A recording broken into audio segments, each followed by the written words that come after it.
서울대학교 자연대학에서 노벨상을 수상했거나 어떤 버금가는 그런 석학들을 모시고 1년 동안 연구 분석해서 어떤 프로젝트 보고서를 이렇게 발표를 했는데요. 그 발표한 내용들을 보면은 우리나라의 현재 수준과 우리나라의 미래가 어떻게 될 것인가를 어느 정도는 가늠할 수 있을 것 같아요.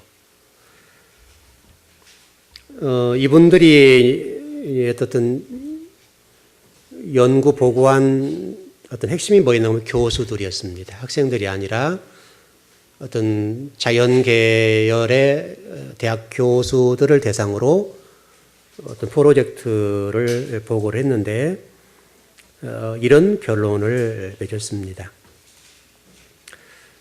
젊은 교수들이 모험을 하지 않고 실적을 위해 남이 해놓은 분야를 추종했을 뿐이고 선구자적인 것을 찾지 못했다. 그런 좀 신선한 충격이죠. 팀 헌터라는 노벨 생리학상 수상자는 이런 말을 했습니다. 젊은 교수들이 정년을 보장받기 위해 모험적 연구에 도전하기보다 유명 연구지 기고에 목을 메고 있다. 이대로는 선구자가 아닌 추종자에 그칠 것이다.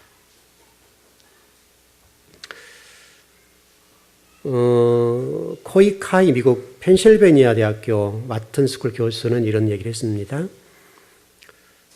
젊은 교수진이 적어 교수 간의 자격을 얻거나 신선한 연구 주제를 찾기 어려웠다. 이렇게 얘기했습니다. 이번에 어떤 이 작업에 참여했던 사람들의 면면을 보면 팀 헌터라고 하는 전 영국 암연구소 수석 연구원, 또 에핌 제마노프라고 하는 미국 캘리포니아 대학교 교수, 니타 코웰 미국 에밀랜드대 교수, 그 다음에 이칭화 대만 국가시험 연구원장, 이런 분들이었습니다. 세 개의 석학이 모인 거죠. 석학이 모여서 어떤 서울대학교 자연계열의 교수들을 11개월 동안 연구했어요. 굉장히 심도 있게 연구를 한 거죠.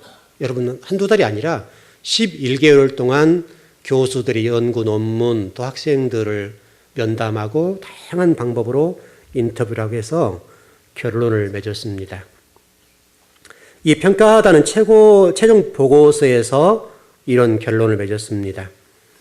서울대 자연대 연구 경쟁력에 대해 세계 대학을 선도하는 인류 명문대가 되려면 아직 멀었다.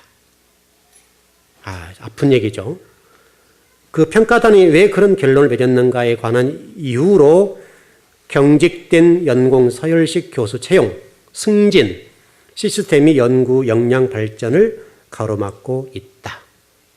또 더 나아가서 교수들이 정년 보장 심사를 통과하기 위해 시간과 공이 많이 드는 모험적인 연구를 피하고 대신 단기간에 성과를 낼 수 있는 실적 쌓기에 치중하고 있다. 평가단은 이렇게 얘기했습니다. 교수들이 자기 논문이 많이 인용되게 하려고 이미 많은 이들이 연구하는 분야에 뛰어드는 따라하기를 하고 있다. 새로운 분야에 도전하지 않는다는 거예요.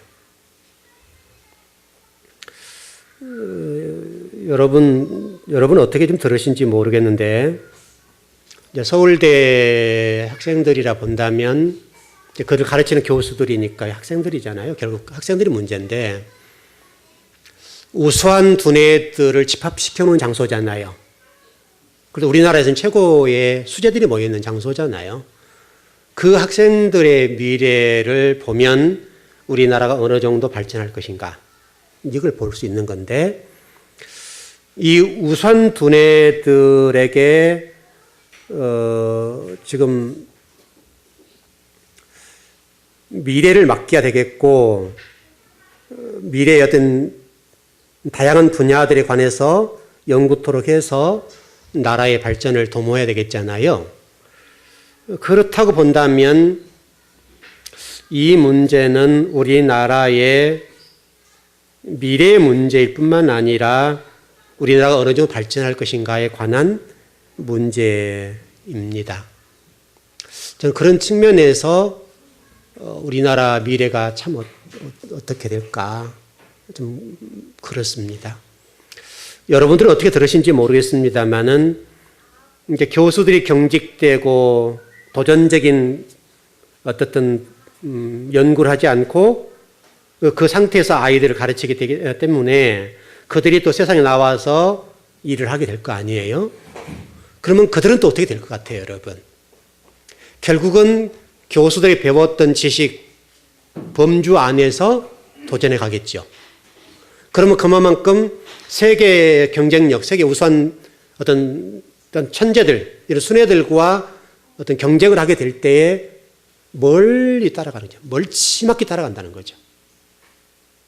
그리고 또 이 사고나 이것이 생각들과 지식 수준들이 어느 틀 안에 가둬져 버린다는 거죠. 그럼 이들이 우리나라를 책임져야 되겠는데 그렇게 되면 우리나라 미래가 어떻게 될 것인가를 생각해 보게 되면 가슴이 좀 답답하고 먹먹하죠. 그렇게 보면 이제 교수들의 역할이 굉장히 중요한 건데 이제 이게 상당히 어렵다는 거예요. 쉽지가 않아 보여요. 그러면 분명하게 어떤 전통적이고 일반적인 범주 안에서 어떤 일을 하게 될 테니까 새로운 학문과 새로운 미래 연구 분야들을 개척하지 못한다는 거죠. 어떻든 그들 가운데 어떤 우수한 인재 한 명만 나와도 우리나라를 먹이 살릴 수가 있잖아요.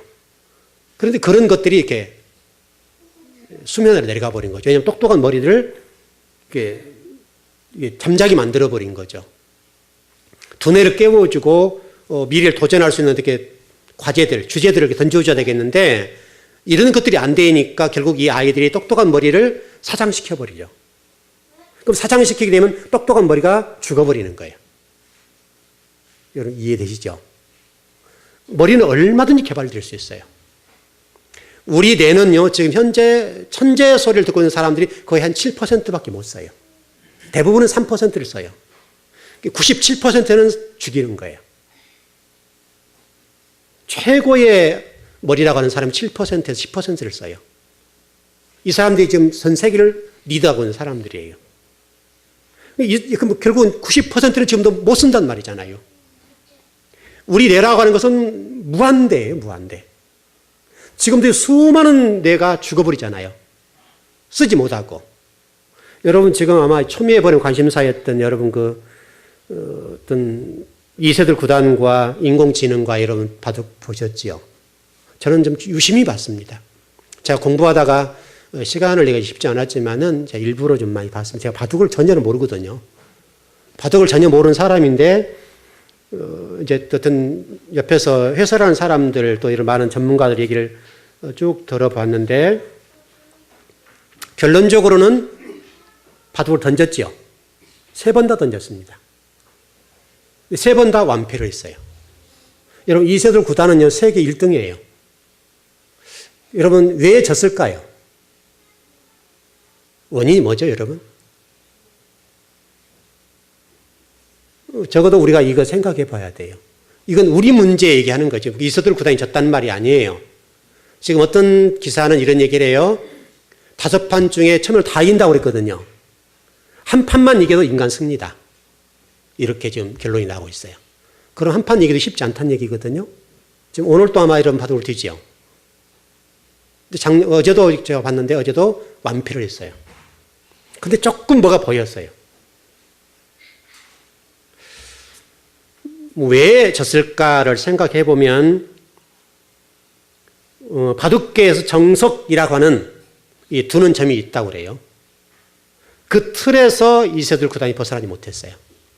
무슨 얘기냐면 사람이 옳다고 하는 그것을 벗어나지 못한 거예요. 그러나 인공지능 컴퓨터는 철저하게 확률 싸움을 해요.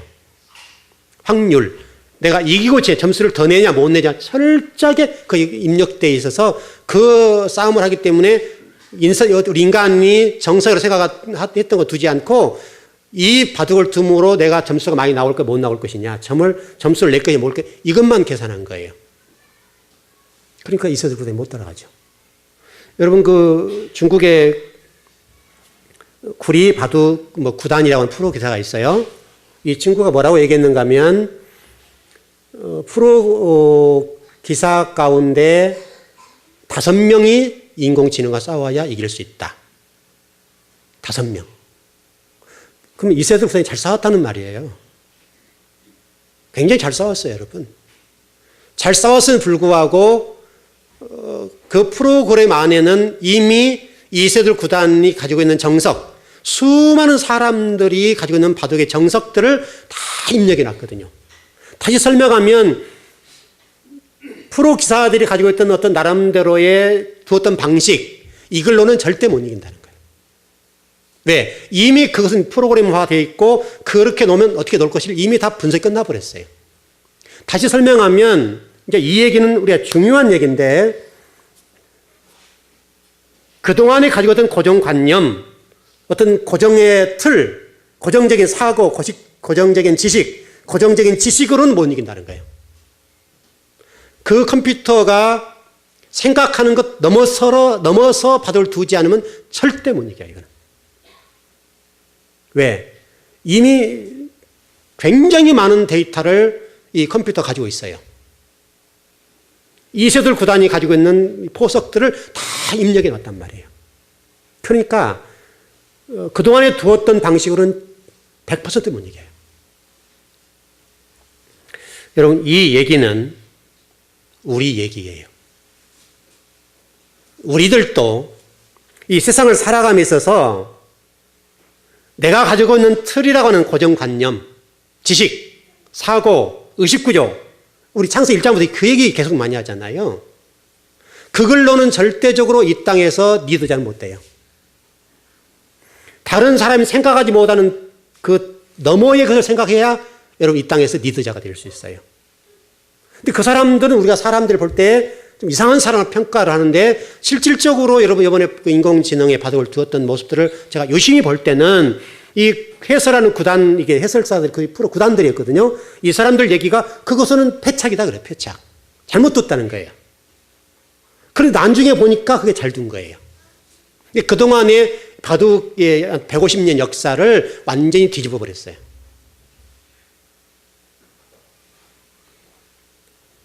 자, 우리가 믿는 사람들이니까 그러면 우리가 지금 어떻게 그럼 이 문제를 풀어가야 될 것이냐.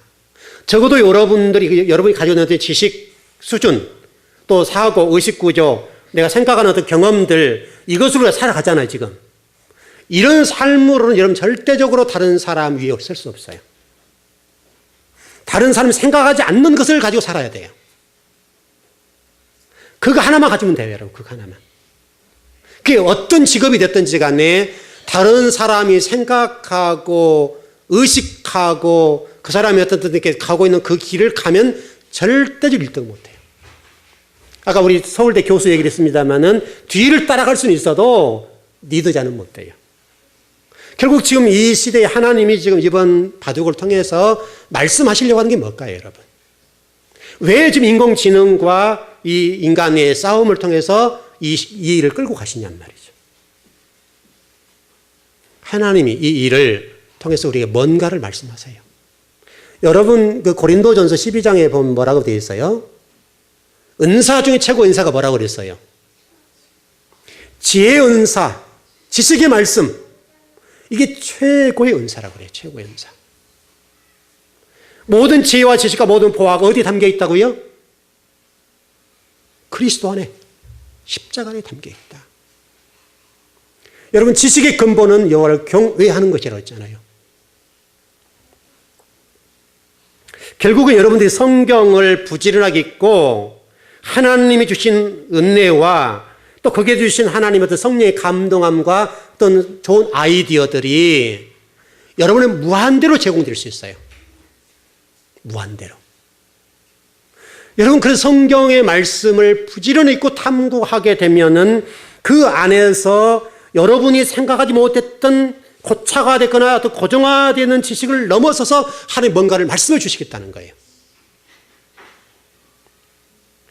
여러분, 제가 모두에 말씀드렸던 것처럼 우리 뇌의 90%를 못 써요. 뇌의 90%를 못 쓴다는 얘기는 하나님 100을 주었는데 우리가 지금 10%도 못 쓴다는 얘기잖아요. 정말 많이 쓴 사람은 7%, 우리 일반적이고 평범한 사람은 3%를 쓰고 97% 죽이는 거예요. 지금도 우리 뇌는 죽어가고 있어요. 그럼 97%에서 93% 정도는 하나님이 주신 것을 못 쓰고 있다는 말이에요, 지금. 바로 하나님이 지금 우리에게 그걸 말씀하세요. 여러분, 인공지능, 컴퓨터를 만든 사람, 프로그램을 한 사람 누구예요? 사람이었잖아요, 여러분, 사람들. 석학들이 모여서 프로그램하고 그걸 만든 거예요. 결국 사람이 만든 거란 말이에요. 사람이 만들었는데 사람들이 지어버리는 거예요, 결국은. 이 말은 우리가 어떤 지식의 고정화되고 고착화되어 있다는 것이 얼마나 무서운가를 설명해 주는 거예요. 그래서 성경은 우리에게 계속 말씀하냐면 네가 가지고 있는 그 고정관념들을 버려. 네가 가지고 있는 지식이 전부가 아니야. 네가 가지고 있는 의식구조, 어떤 사고, 세계관 이런 것들은 틀 아래 가두면 절대 안 돼. 그것으로는 네가 어떤 세계 속에 리드하는 사람이 못 된다고 이렇게 말씀해 주신단 말이에요. 그럼 결국은 우리가 성경을 볼 때도 우리가 가지고 있는 이 틀 안에 성경을 볼 것 아니냐 이 말이죠. 하나님이 지금 말씀하는 것은 이제 그 부분이에요. 그 부분. 그게 안타까운 거예요. 하나님은 이 일들 통해서 우리에게 뭔가를 말씀하시냐면 니들이 그 틀 안에 성경을 보면 성경은 절대적으로 그 이상을 못 본다는 거예요. 여러분 맞죠? 우리가 성경을 볼 때도 분명한 것은 우리 지식을 동원하잖아요, 여러분. 우리가 가지고 있는 의식구조를 동원하잖아요. 사고를 동원하잖아요. 우리가 가진 지식과 세계 어떤 석학들이 발표한 어떤 수많은 자료들을 동원해서 성경을 해석해 나가거든요. 그건 어쩔 수가 없어요. 지금까지는 그것이 정설이에요. 그게 전통이라는 이름이죠. 그럼 과연 이 전통이라고 하는 것이 맞는가? 그렇지 않다는 거예요. 맞을 수도 있지만 또 다른 것이 있을 수도 있다는 것을 우리가 보여야 돼요. 근데 우리는 지금도 이 순간에도 수많은 우리 죄의 종들이 그 틀이란 틀 때문에 성경 밖에 있는, 성경 넘어 있는, 우리가 지금 알고 있는 고정관념 넘어 있는 하나님 말씀을 못 열어본다는 얘기예요, 지금. 하나님이 안타까운 거기에 있어요, 여러분. 그럼 결국은 우리들도 그 틀 안에 갇혀서 하나님이 이런 분이다, 이렇게 판단한단 말이죠. 하나님은 무한대잖아요, 무한대. 얼마든지 하나님 말씀 속에는 우리가 생각하지 못했던 그 하나님 말씀을 통해서 수많은 말씀을 열어놓으셨단 말이죠. 그래서 성경은 뭐라고 말씀해? 하나님께서 너희들이 성경을 탐구하고 연구해라. 탐구하고 연구해야 또 상고해야 말씀을 열린다는 거예요. 다시 설명하면 그것은 네 틀로는 보지 말라. 네 가치관 안에서, 네 어떤 사고 안에서, 지식 안에서 이걸 보려면 절대 열어볼 수 없다는 거예요. 그러나 안타깝게도 여러분도 저도 나름대로 든 틀이 있을 거라고요. 저도 거기 틀이 있을 거예요. 하나님 저에게도 말씀하세요. 주의 종아, 네가 가지고 있는 틀이, 네가 가지고 있는 지식이, 네가 가지고 있는 사고가 전부가 아니다. 또 성도 여러분의 동일해요. 여러분이 가지고 계시는 어떤 신앙이란 틀, 성경 말씀이라는 틀, 사고라고 하는 것들이 네가 알고 있는 게 전부가 아니다. 여러분 성경은요, 이 창세부터 요한계시록까지 이 정도 책이지만은 세계 모든 걸 다 담고 있잖아요. 여기 안 담고 있는 게 뭐가 있어요, 여러분? 모든 것들을 다 담고 있어요. 일단 여기부터서 출발을 해야 되는 것은 아닐까 싶습니다. 아마 그렇게 될 때는 우리가 고린도전서 12장에서 말씀하고 있는 것처럼 은사 중에 최고 은사는 지혜의 말씀과 지식의 말씀이다. 이 은사가 여러분 임할 줄 믿습니다. 그것이 임하면 하나님 말씀 무한대로 열릴 거예요. 적어도 우리가 성경을 열어볼 때에 나름대로지만 열어봤지만은 여러분 열어본 이 말씀이 1000분의 1이나 열었을까요? 10,000분의 1이나 열었을까요? 저 나름대로도 성경을 꽤 연구하고 여기 정말 매달리고 지금까지 달려왔고 제 목회 모든 것들을 여기다 걸었는데 그럼에도 불구하고 자신 있게 얘기할 수 있는 것은 10,000분의 1도 못 열었다 봐요. 10,000분의 1 열었다면 많이 열어봤다고 보죠. 그렇다면 우리 인간의 한계를 인정하고 하나님의 지혜를 구하고 인간의 소리가 아닌 인간의 틀이 아닌 하나님의 관점에서 하나님의 어떤 생각 속에서 성경을 보게 되면 성경은 열리지 않겠냐고요.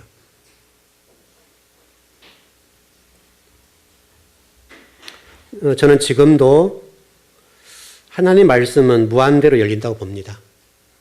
우리가 보지 못했던 것, 지금도 탐구하지 못했던 것들이 얼마나 많을지 몰라요. 오늘 여러분 본문도 똑같아요. 여러분 오늘 본문의 말씀 같은 경우들도 똑같아요.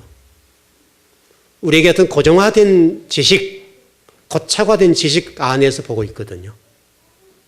적어도 오늘 이 본문 가운데 한국교회 90%가 그 이름을 보고 있어요. 90%가.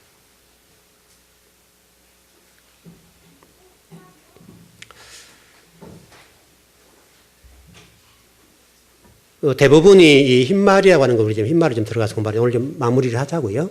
마무리를 하고 이제 좀 더 들어가야 되겠는데 이 흰말이라고 하는 개념들을 정리할 때에 대부분이 적그리스도로 봅니다. 왜냐하면 계시록 6장은 본계시거든요. 본계시의 시작이거든요. 심판이 시작되는 장이거든요. 근데 좀만 우리가 생각을 돌리면 다르거든요. 적어도 본계시가 6장부터 18장까지라 본다면 이 본계시의 주인공이 적어도 적그리스도여야 되는 것은 아닌 것 같아요. 여러분 실질적으로 심판의 주체가 적그리스도가 될 수가 없잖아요. 그럼에도 불구하고 지금 우리나라 90%가 이 부분을 적그리스도로 해석을 해요. 그러면 이게 상당히 성경이 심각해져 버린 거죠.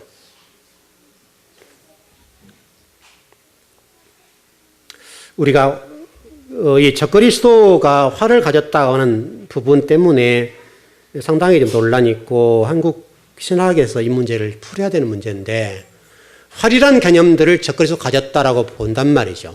또 그런 성경 구절이 있습니다.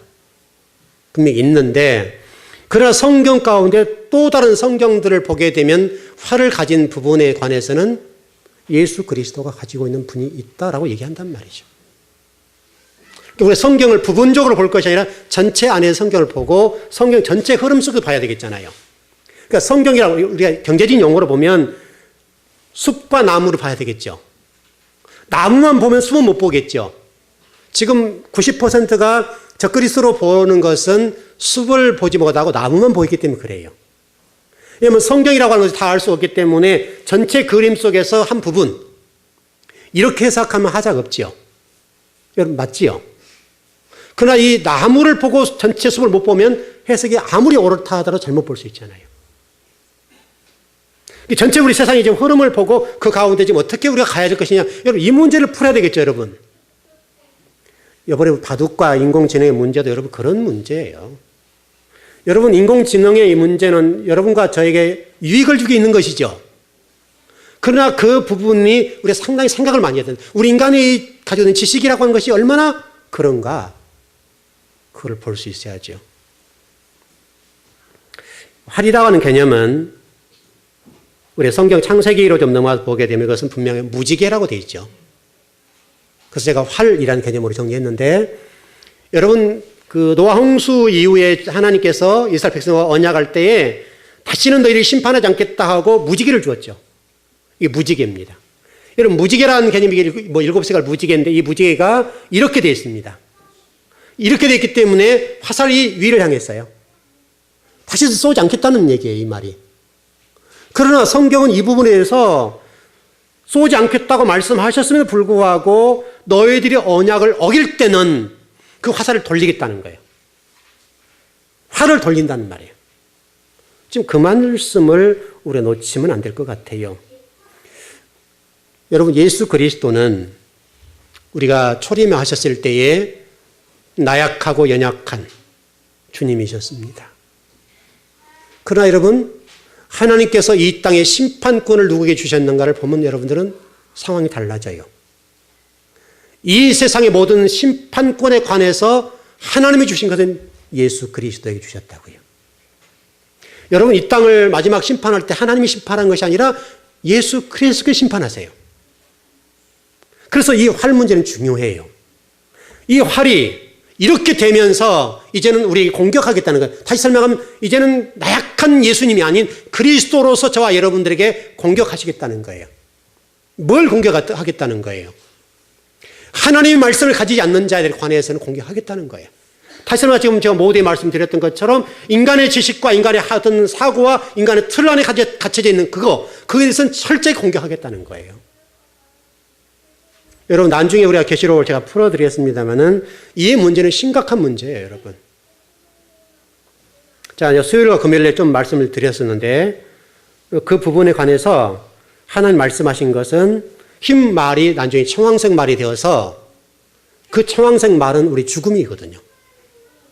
다시 설명하면 하나님 말씀을 의지하지 않고 하나님 말씀대로 살지 않는 사람들에 관해서는 흰 말이 변해서 청황색 말이 되어서 죽이겠다. 그 말이에요, 여러분. 이건 저와 여러분이 죽고 사는 문제예요. 굉장히 중요한 거예요. 그래서 우리가 말씀을 따라간다는 것은 엄청난 일이에요, 엄청난 일.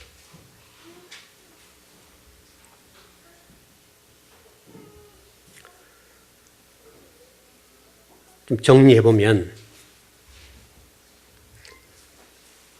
이 말을 타신 분이 이제 그리스도이실 거고, 일단 결론을 정리해 가보죠. 흰 말은 결국은 저와 여러분 얘기입니다. 저와 여러분 얘기예요. 여러분, 우리 6장에서 예루살렘 성전이 무너진다고 설명드렸죠. 예루살렘 성전 옛것이 무너져야 되거든요. 유대주의가 무너져야 되고, 옛 율법이 무너져야 되고, 우리 자아가 무너진 얘기예요. 결국은 이 흰 말이 청황색 말이 된다는 얘기는 우리의 자아가 무너져서 그리스도인이 되어야 된단 말이거든요. 성도가 되어야 된단 말이거든요. 왜냐하면 여러분도 저도 나름대로 우리 생각의 틀 속에 갇혀 있어요. 내가 전부라고 생각하는 어떤 틀 속에 갇혀져서 그것이 정답이라고 생각해요. 그게 정석이라고 생각해요. 근데 이번에 철저하게 무너졌잖아요. 철저하게. 우리가 보지 못할 뿐이지 방법은 있는 거예요.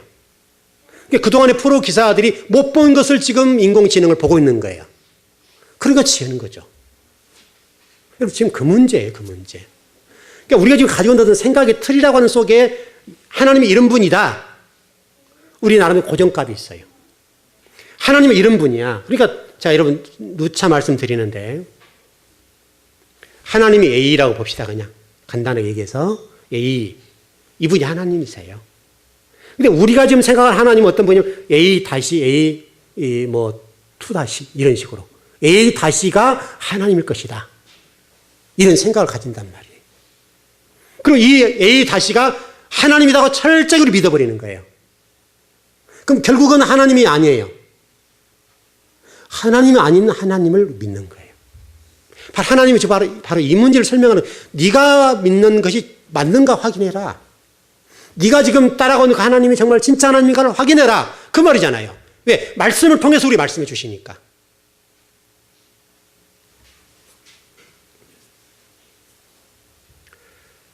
성경에 보면 그 사단이 면류관을 쓰는 장면이 나와요. 성경에.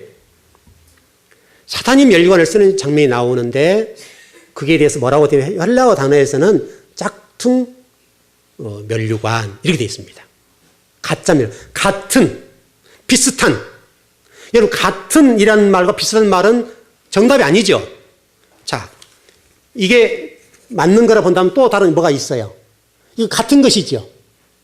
우리가 그러니까 그리스도인 가운데도 가짜 그리스도인, 그 얘기 많이 나오죠. 짝퉁 그리스도인 많이, 그 얘기 많이 나오죠.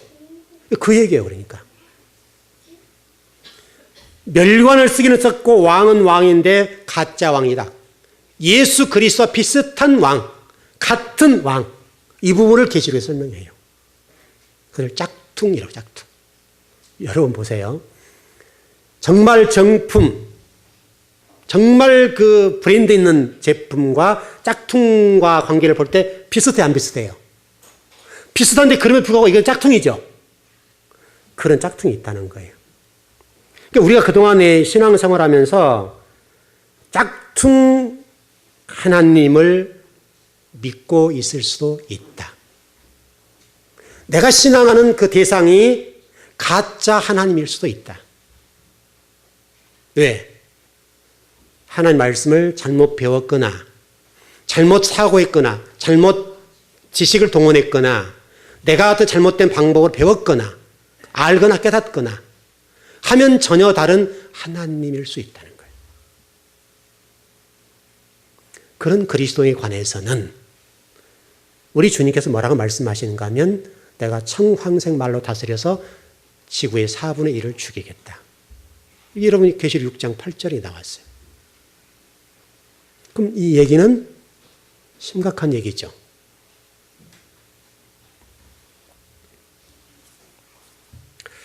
일단 여러분과 제가 하나 결론을 도출해 보자면 말 타신 분, 흰말 타신 분은 그리스도입니다. 해석은 다양하다고 그랬어요.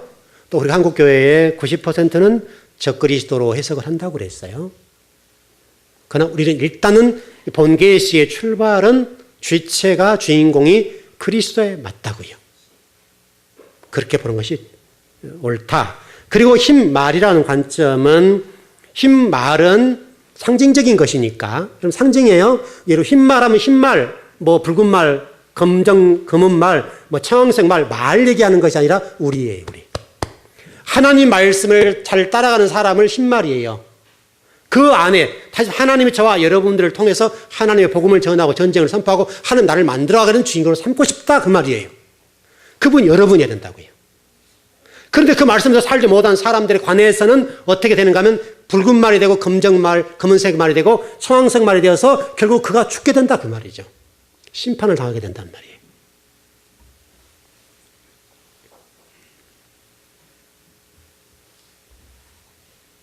이 문제는 영적 문제고요. 저와 여러분의 문제이기 때문에 여러분이 지금 여러분 자신 스스로를 진리의 말씀으로 기경하고 하나님 말씀에 의해서 지배받는, 인도받는 그리스도인가 아닌가가 아주 중요한 문제입니다. 이것은 여러분이 죽고 사는 문제예요. 그러니까 여러분이 좀 생각을 열었으면 좋겠어요. 내가 가진 지식과 의식구조, 세계관, 사고, 경험 이런 것들 때로는 어느 사람보다 앞설 수 있어요. 앞설 수 있으나 그 앞섰기 때문에 그것이 전부는 아니에요. 또 적어도 우리 교회에서 성경을 공부하신 분들은 나름대로 저희가 배웠기 때문에 다른 교회에서 배운 성도보다는 분명히 진리에 앞서 있어요. 그렇다더라도 그것은 전부는 아닐 수 있어요. 왜냐하면 저도 한계가 있어요. 앞으로 부단히 더 열어갈 거고 또 제가 지금 창세기도 좀 더 열어가고 있어요. 나름대로 창세기 지금 토라 공부하면서 상당히 많이 열어봤어요. 그런데 또다시 쳐다보니까 또 열려요. 이 신비한 거예요. 나름대로 깊이 열었다고 보는데 또 보니까 또 다른 게 있어요. 그러니까 이게 나약한 거예요. 그걸 인정해야 돼요. 그걸 다 내려놓고 쳐다봐야 돼요. 저의 성경 연구하는 시간들 다 내려놓고 그걸 쳐다봐야 돼요. 그래야 성경이 열려요. 근데 그 안에는 제가 보지 못했던 무한대의 성경 말씀이 있어요. 그동안에 제가 여러분들 선포했던 수많은 말씀보다 더 깊고 또 뛰어난 말씀이 있더라고요.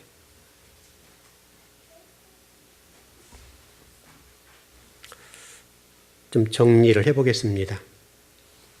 자, 창세기 2장 15절의 말씀을 통해서 여러분 이런 말씀을 드렸어요. 하나님이 저와 여러분을 지으신 목적이 계명을 따라 예비한 자로 지으셨다.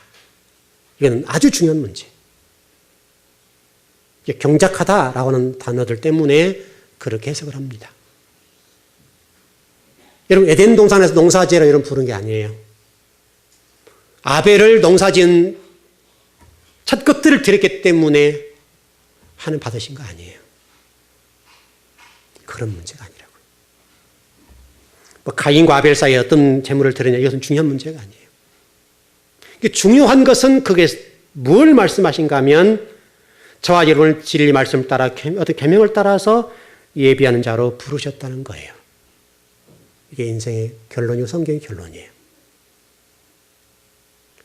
그분이 저와 여러분을 금그릇으로 은그릇으로 나무 그릇으로 사용하고 싶으세요. 여러분이 가져오는 지식과 여러분이 가져오는 경험들 소중한 거예요. 그러나 그것이 전부여서는 안 돼요. 그것이 하나님 나라, 하나님 어떤 나라를 세우는 일에 또 진리 말을 풀어가는 데 도움이 될 거예요. 그러나 그것도 내려놓고 아버지가 무엇을 말씀하시는지 그걸 들어야 돼요. 들으면 그 말씀 속에서 우리가 감히 상상하지 못했고 생각하지 못했던 하나님의 가르침이 있을 거라고요. 그거를 움켜잡는 자가 세상의 리더자가 될 거예요. 하나님의 사람으로 성도로 멋지게 살아갈 거란 말이죠.